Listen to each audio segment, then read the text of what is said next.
Let's bring in Democratic Congressman Ted Lieu. He's from California. He's a member of the House Foreign Affairs and Judiciary Committees. Congressman, thanks so much for joining us. So is the president going through what his critics are describing as an enemies list, trying to inflict whatever damage he can?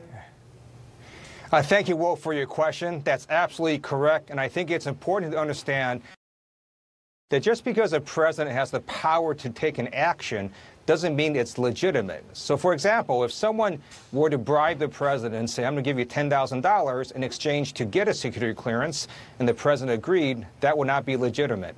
So similarly, if the president's revoking John Brennan's security clearance because of free speech issues, that is also not legitimate. And I think John Brennan would have a very reasonable and probably victorious First Amendment case if he were to bring it.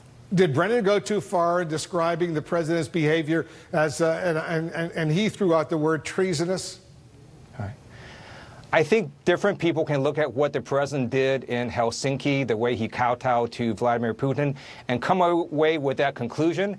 I'm not sure that I would have gone to that length, but I think John Brennan is certainly within the reasonableness orbit to have made that conclusion.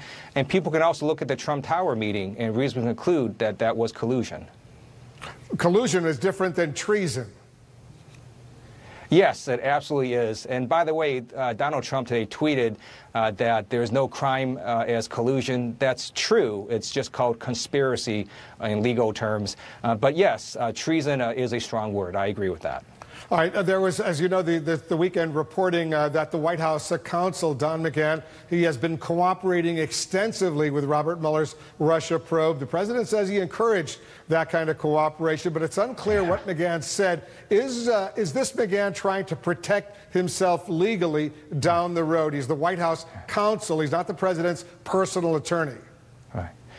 There was one thing Don Mcgahn had to do before he could take office. He had to take an oath.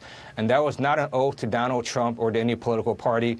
It was an oath to the U.S. Constitution. So ultimately, Don Mcgahn's client is the Constitution and the rule of law. That's what he was doing when he was cooperating with the special counsel's office. And I think Don Mcgahn absolutely did the right thing.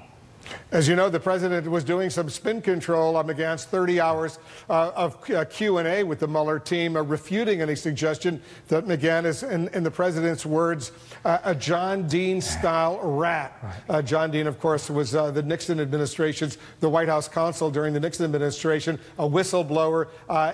Is his decision to drag John Dean into this a warning to Mcgahn? I thought it was very telling that Donald Trump used the word rat in his tweet. An innocent person would not view a cooperating witness as a rat, but a criminal mind would. As a former prosecutor, I've dealt with lots of different criminals. This is how criminals think. They think anyone who cooperates with law enforcement is a rat and is somehow going to rat them out. And again, this is another statement that is inconsistent with the actions of an actually innocent person.